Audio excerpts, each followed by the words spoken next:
Hi guys, welcome back to another fun art project. In fact, I have 2 art projects today that you can work on that should be super fun that you can do all on your own or with your family. First of all, I have a shout out to Paige and Penny who have sent me some really amazing work. And thanks to the kids that just keep sending me all their work. It's so great. I love to see your art that you guys are creating. Send it to lisami@provo.edu. Send me art that you're creating that I've introduced you to, or any art that you want. This is now number 7. So if you're like, wait a second, I didn't do all those projects, go back on Mrs.Michie's art class on YouTube and try another project. Okay, we are talking about 2 very famous nature artists and environmentalists. The first one we're going to talk about should look pretty familiar to my 3rd graders. This is the fabulous Andy Goldsworthy. He created his sculptures all with nature, items that he found in nature. So my 3rd graders, if you are listening, I want you to know that I took all the pictures in the beginning of the year, and I am going to, I've already made a little montage of them all together with all the other 3rd grade students in their Andy Goldsworthy projects, and I will send them to your teachers and they will send them to you. Or if you are watching this, you can email me that you would like a video and I will send it directly to you. So here is a little slideshow that I found on YouTube of some of his really amazing nature art. Okay, so Andy Goldsworthy was born in 1956 and he's still alive, which my students are always very interested in knowing. Everything that he uses, like I said, is found in art. So that last picture, that big circular with the sticks, he used the water as a reflection. But even those sticks, he didn't attach them together with twisty ties or rubber bands. He attached them with either grasses or vines, but everything he uses are items that he found in nature. So sometimes you'll even wonder if he painted something. He would only do that if he mixed those colors out in nature, or he has sometimes used fire to change the color or the ends of sticks or stones.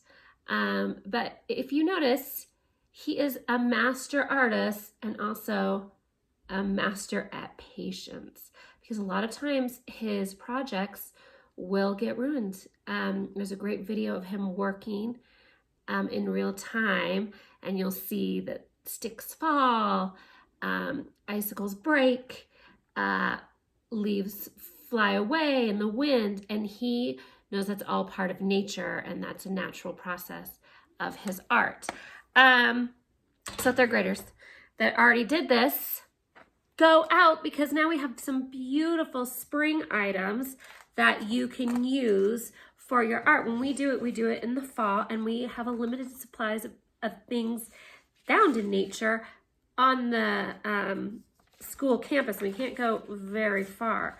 So you can go in your backyard, maybe perhaps ask a neighbor if they have a big backyard that you could go look in there. Don't pick anything that you think your neighbor or your mama or papa wouldn't want you to pick.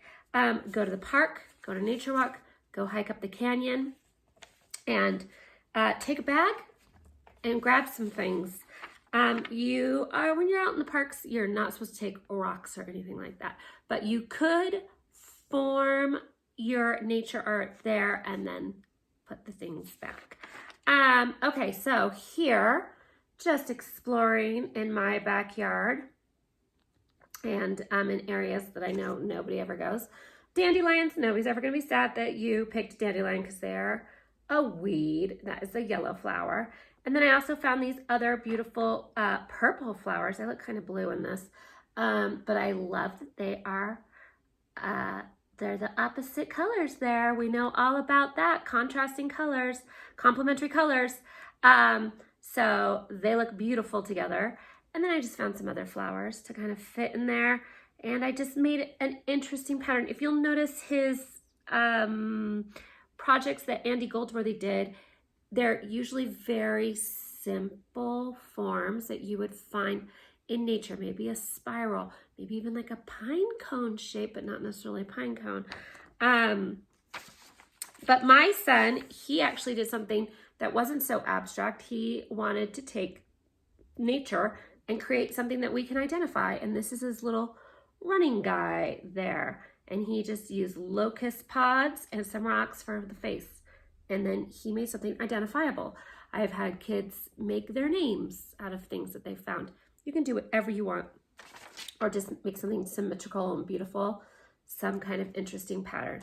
And then there's the good old classic, beautiful headband, which is just some flowers all tied together with their long stems.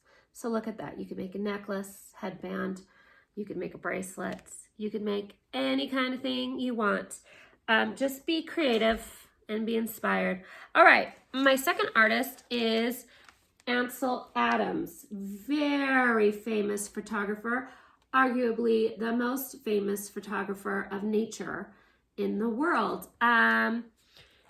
He was born in 1902 and he died in 1984. Here is a picture of him with his kind of old-timey camera. Look at that. He was also very good friends with Georgia O'Keeffe and inspired by her. He became, decided that he was going to do something with nature when he was about 14 years old, when he went and visited Yosemite parks in California. And that was really what changed him, and he knew that he was going to do something nature inspired when he was older, and he just fell in love with the outdoors and became a great mountaineer later on, as well as a photographer, as well as a concert pianist. He's a very well-rounded man.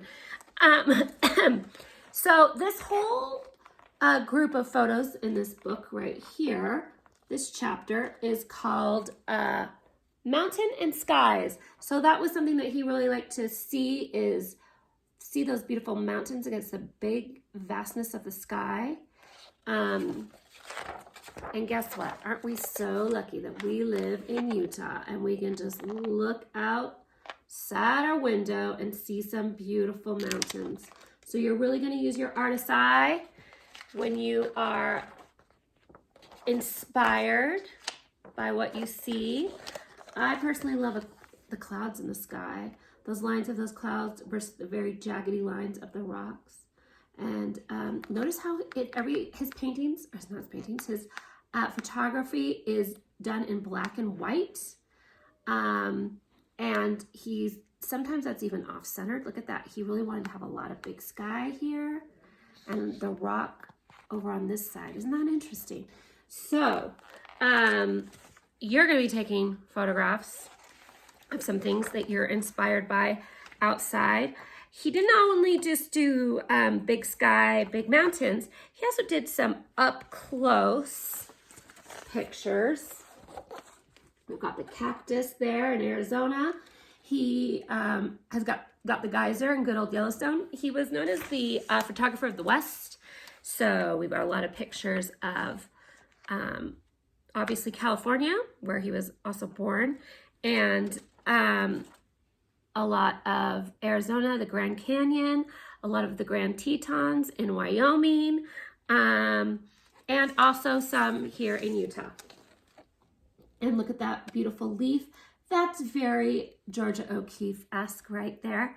Kind of a different perspective, right? Very up close. Really getting the texture and the lines of that leaf. So you, using your amazing artist's eye, you're going to go outside. And I've been told by some fabulous Wasatch students that they believe if you have just a Chromebook to go out and take some pictures, that it does have a camera, and that you can even turn the camera around and take some pictures.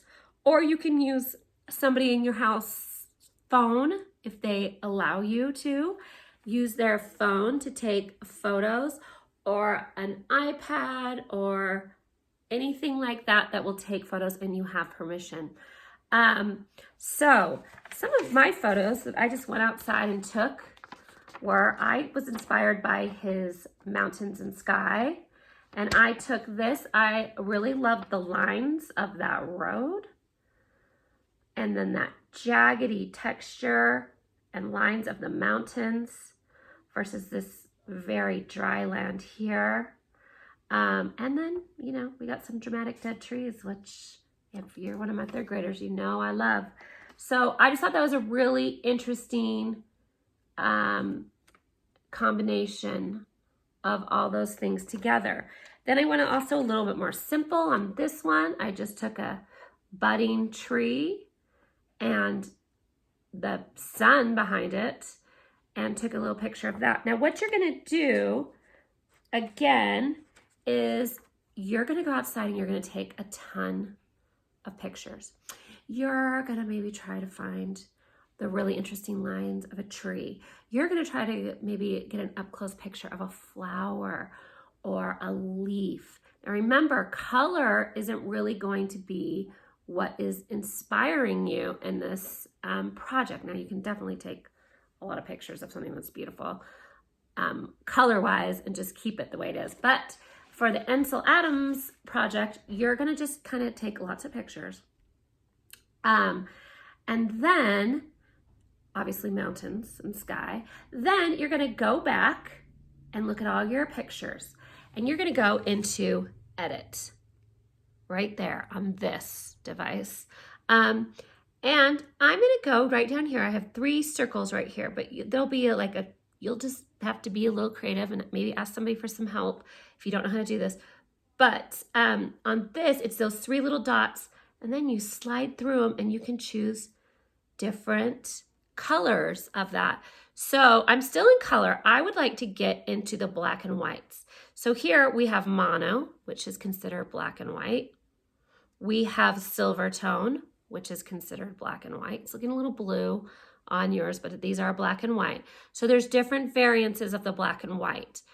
Now, with this picture that I just went out and took, I actually, when I'm in the black and white, I actually find it not as interesting as it looked when it was in color. It was probably a little bit better in color. So I might want to go through and find a picture that I find even a little more interesting. Or because I have those different trees, but I have some really interesting clouds, I could also hit the crop and crop it down and maybe just really get that sky and the tree. And maybe that's a little more interesting to me. And then I'm like, oh, I like that black and white now because I cropped out all the different colors, maybe some houses, and now it's a little more interesting to me. So just have fun going through the pictures. Now, yes, Mrs.Michie did print that off. Guess what? I have a pretty good printer, and I don't even think that print job was very good. You don't need to print these at all. If you really, really want to, please ask your parents before you print it. But you really don't need to. You can just really have fun taking the pictures, editing them, saving them, and going through. Again, take lots of pictures and change it up. Use that edit button and get it into black and white and maybe crop it. Move the position of it, maybe center something or take something off center, and just enjoy and have fun and be inspired. Okay, guys, have fun creating. I will see you next time. Bye.